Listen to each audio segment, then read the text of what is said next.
ஜோதிட நேயர்கள் அனைவருக்கும் வணக்கம். இன்னைக்கு நம்ம சேனல்ல என்ன பார்க்க போறோம் அப்படின்னு பாத்தீங்கன்னா, ஜூன் 21ஆம் தேதியிலிருந்து அடுத்து வரக்கூடிய முக்கியமான 15 நாட்கள் பாத்தீங்கன்னா உங்களுக்கு ஆபத்தை ஏற்படுத்தக்கூடிய ஒரு காலகட்டமாக இருக்க போகிறது.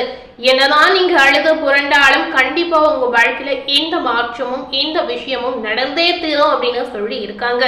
சோ அப்படி என்னதான் உங்க வாழ்க்கையில நடக்க போகுது, இன்னைக்கு நம்ம எந்த ராசினியர்களுக்கு பார்க்க போறோம் அப்படிங்கறத விரிவாக வாங்க தெரிந்து கொள்ளலாம். கடகம் ராசினியர்களுக்கு எதிர்பார்க்காத மாற்றங்களும் எதிர்பார்க்காத திருப்பங்களும் உங்க வாழ்க்கையை புரட்டி போடுற அளவுக்கு சில விஷயங்கள் இந்த காலகட்டங்களில் உங்களுக்கு ஏற்பட போகிறதுங்க. சோ என்னென்ன பலன்கள் கிடைத்திருக்கு அப்படிங்கறத வாங்க பார்க்கலாம். அதற்கு முன்னாடி பொதுவாகவே ஆணி திருமஞ்சனம் அப்படின்னா என்ன அப்படிங்கிறது நிறைய பேருக்கு தெரியாது. சோ இந்த ஆணி திருமஞ்சனம் அப்படின்னா என்ன, எந்த நாளில் இந்த விசேஷமான ஒரு நாளானது வருகிறது அப்படிங்கறத பார்க்கலாம். ஜூன் 21ஆம் தேதி அன்று இந்த ஆணி திருமஞ்சனமானது வருகிறது. ஆணி மாத உத்திர நட்சத்திரத்தில் நடராஜ மூர்த்திக்கு நடைபெறக்கூடிய சிறப்பு அபிஷேகத்திற்கு தாங்க இந்த ஆணி திருமஞ்சனம் அப்படின்னு பெயர் சொல்லி இருக்காங்க. இது ஆணி உத்திர திருவிழாவாக கொண்டாடப்பட்டு வருகிறது. ஆணி மாதத்தில் சிதம்பரத்தில் 10 நாட்கள் திருவிழாவானது நடைபெறுங்க. ஆனா ஆணி திருமஞ்சனம் நடைபெறக்கூடிய சமயத்துல பாத்தீங்கன்னா 30 கோடி தெய்வர்களும் நடராஜருக்கு நடைபெறக்கூடிய அபிஷேகத்தை காண சிவன் சன்னதியில எழுந்தருள்வதாக ஐதீக ரீதியாகவே சொல்லி இருக்காங்க.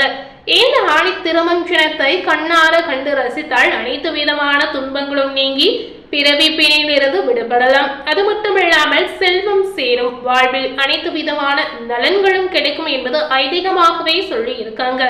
ஆனந்தமயமான வாழ்வை பெற ஆணி திருமஞ்சன தரிசனம் ரொம்ப ரொம்ப முக்கியங்க.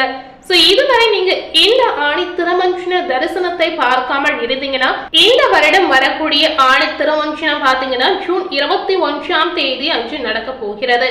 சோ அன்றைய நாள் நீங்க கண்டிப்பா இந்த ஒரு விசேஷமான நிகழ்வை நீங்க கண்ணார பார்த்து ரசிக்கலாம். சிவபெருமானை பாத்தீங்கன்னா அபிஷேக பிரியர் அப்படின்னு அடியவார்கள் சொல்வாங்க. அக்னி ஸ்வரூபமாக விளங்கக்கூடிய சிவபெருமானுக்கு பலவிதமான பொருட்களால் அபிஷேகம் செய்தால் அவரது மனம் மகிழும் என்பது நம்பிக்கையாகவும் சொல்லி இருக்காங்க. சிவன் கோவில்களில் இருக்கக்கூடிய மூலவரான சிவரூப திருமேனிக்கு நாள்தோறும் பாத்தீங்கன்னா அபிஷேகமானது நடைபெறும். 14 முதல் 32 அபிஷேகங்கள் செய்வாங்க. ஆனா சிவனுக்கு செய்யப்படும் அபிஷேகங்கள் பாத்தீங்கன்னா 24 நிமிடங்கள் மட்டுமே நடத்த வேண்டும் என்பது விதிங்க.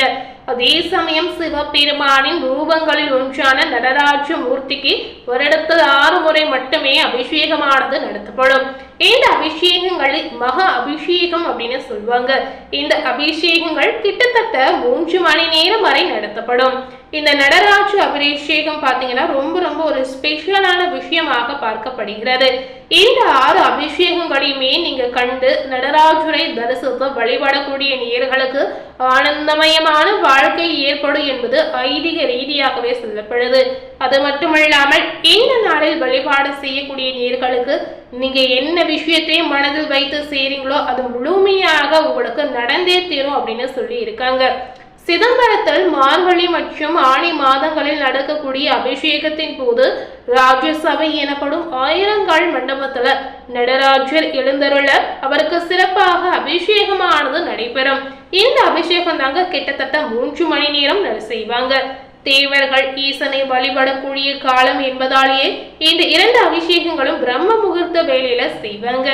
இந்த அபிஷேகத்தை தரிசிப்பவர்களுக்கு பாவங்கள் அனைத்தும் நீங்கி சிவனுடைய திருவருள் முழுவதுமாக கிடைக்கும் அப்படின்னு சொல்லி இருக்காங்க. வேண்டிய வரங்களை சிவபெருமான் நமக்கு கொடுப்பார் அப்படின்னு சொல்லி இருக்காங்க. இப்படிப்பட்ட சிறப்பு வாய்ந்த ஆணி திருமஞ்சன நாளில் மறக்காமல் நீங்க நடராஜரையும் சிவபெருமானையும் வழிபாடு செய்து வாருங்க. சோ ஒரு முறை இந்த நாளில் நீங்க வழிபட்டு வந்தீங்கன்னா உங்க வாழ்க்கையில நடக்கக்கூடிய நல்ல மாற்றங்களை நீங்க கண்கூடாக நிச்சயமா பார்க்கலாங்க. சோ இதனை தொடர்ந்து கடகம் ராசி நேயர்களுக்கு ஜூன் 21ஆம் தேதியிலிருந்து உங்க வாழ்க்கையில என்ன மாற்றங்கள் நடந்திருக்கு அப்படிங்கறத விரிவாக இப்ப நம்ம பார்க்கலாம். பொதுவாகவே கடகம் ராசி நேயர்கள் நிறைய யோசிக்கும் திறமையுடைய ஒரு குணப்படைத்த நேயர் அப்படின்னு உங்களை சொல்லுவாங்க. இந்த காலகட்டம் உங்களுக்கு எதிர்ப்புகள் அனைத்துமே விலகக்கூடிய ஒரு காலகட்டமாக அமையலாம். கடன் தொடர்பான பிரச்சனைகள் தீரலாம். பல வகையான யோகங்கள் ஏற்படும். உடல் நோய்கள் நீங்கி ஆரோக்கியம் உண்டாகும். மனக்குழப்பங்கள் நீங்கிடும். ஆனா பிறருடன் பழகும் போது நிதானம் உங்களுக்கு முக்கியங்க.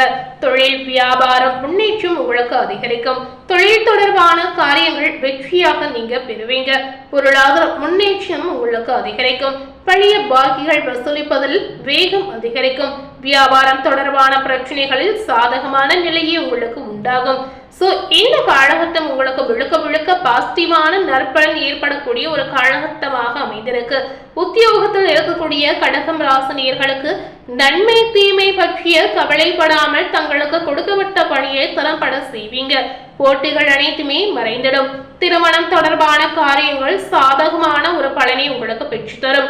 குடும்பத்தில் இருந்து வந்த மறைமுக எதிர்ப்புகள் அனைத்துமே மறைந்திடும். உங்களது வார்த்தைக்கு மதிப்பு அதிகரிக்கும். கணவன் மனைவிக்கிடையே இருந்த மனக்கசப்பு பார்த்தீங்கன்னா இந்த நேரத்துல நீங்க கூடிய வாய்ப்பு இருக்கிறது. பிள்ளைகள் உங்களது பேச்சுக்கு செவி சாய்த்து மதிப்பை கொடுப்பாங்க. வாய்க்கு ருசியான உணவு உங்களுக்கு கிடைக்குங்க. பெண்களுக்கு பாத்தீங்கன்னா கடன் தொடர்பான பிரச்சனைகள் ஒரு முடிவுக்கு வரலாம். பணவரத்து பெண்மணிகள் எதிர்பார்த்தபடி நிச்சயமா உங்களுக்கு அமைந்திருக்கு. மனக்குழப்பம் நீங்கி உடல் ஆரோக்கியம் உண்டாகலாம். அரசியல்வாதிகளுக்கு மேலிடத்திலிருந்து மனதிற்கு இனிமையான செய்திகள் வந்து சேரும். அது மட்டும் இல்லாமல் அரசியல்வாதிகளுக்கு நிறைய மாற்றங்கள் சந்திக்கக்கூடிய ஒரு நேரமாக அமைந்திருக்கு. பணம் சம்பந்தப்பட்ட விஷயங்கள் உங்களுக்கு சாதகமாக முடியலாம். கலைத்துறையில இருக்கக்கூடிய கடகம் ராசினியர்களுக்கு எதிர்பார்த்த விஷயங்கள் ஒவ்வொன்றாக இந்த காலகட்டத்தில் உங்களுக்கு தேடி வரும். எதிர்பார்த்த பணமும் உங்களை வந்து சேருங்க. புதிய ஆர்டர்களில் கையெழுத்திடக்கூடிய பெரிய அளவிலான ஒப்பந்தங்கள் உங்களுக்கு முடியலாம். மாணவர்களுக்கு கல்வி தொடர்பான விஷயங்களில் சாதகமான நிலை ஏற்படும். திறமையாக செயல்பட்ட பாராட்டை பெறக்கூடிய அற்புதமான காலகட்டமாக உங்களுக்கு அமைந்திருக்கு. இந்த நேரம் பாத்தீங்கன்னா சொந்தங்கள் மூலம் உதவிகள் கூட சில நேயர்களுக்கு கிடைக்குங்க. நண்பர்கள் அருகில் இருக்கும் பொழுது கண்டிப்பா அவர்களுடைய முன்னேற்றம் உங்களுடைய தொழில் முன்னேற்றத்திற்கு உதவியாக இருக்க போகிறது. மேலிடத்துடைய ஆதரவை பெறுவீங்க. சோ இந்த காலகட்டம் நீங்க செய்யக்கூடிய முயற்சி எதுவாக இருந்தாலும் பாத்தீங்கன்னா புதிய ஒப்பந்தங்கள் மூலம் உங்களுக்கு வெற்றி பாதை தேடி வரும் அப்படின்னு குறிப்பாகவே சொல்லி இருக்காங்க. புதிய நட்புகளால் நல்ல வாய்ப்பு கூட உங்களுக்கு கிடைக்குங்க. சக ஊழியர்கள் உங்களுக்கு நிறைவான ஆதரவை தருவாங்க. இதனால ஒரு விதமான மன நிம்மதி உங்களுக்கு ஏற்படும். சம்பந்தமில்லாத பிரச்சனைகளில் தலையிடுவது கருத்து சொல்வதை மட்டுமே இந்த நேரத்துல நீங்க தவிர்க்கணும். சோ இந்த மாதிரி விஷயத்துல நீங்க முன்னெச்சரிக்கையா நடந்து கொள்வது அவசியம். செலவுகளை திட்டமிட்ட செய்திடுங்க. புதிய காரியங்களை செய்யும் போது கண்டிப்பா ஒரு முறைக்கு இருமுறை யோசித்து நல்ல நேரம் பார்த்து நல்ல காலம் பார்த்து செய்வது ரொம்ப ரொம்ப அவசியம். சோ இன்னைக்கு நம்ம சேனல்ல கடகம் ராசினியர்களுக்கு ஜூன் 21ஆம் தேதியிலிருந்து என்ன மாற்றங்கள் நடந்திருக்கு அப்படின்னு பார்த்திருப்பீங்க. மேலும் இது போல ஒரு புதிய தகவலை தெரிந்து கொள்ளணும் அப்படின்னு நினைத்தீங்கன்னா மறக்காம நம்ம சேனலை சப்ஸ்கிரைப் பண்ணி பக்கத்துல இருக்கக்கூடிய பெல் பட்டனையும் மறக்காம பிரஸ் பண்ணிடுங்க. தேங்க்யூ.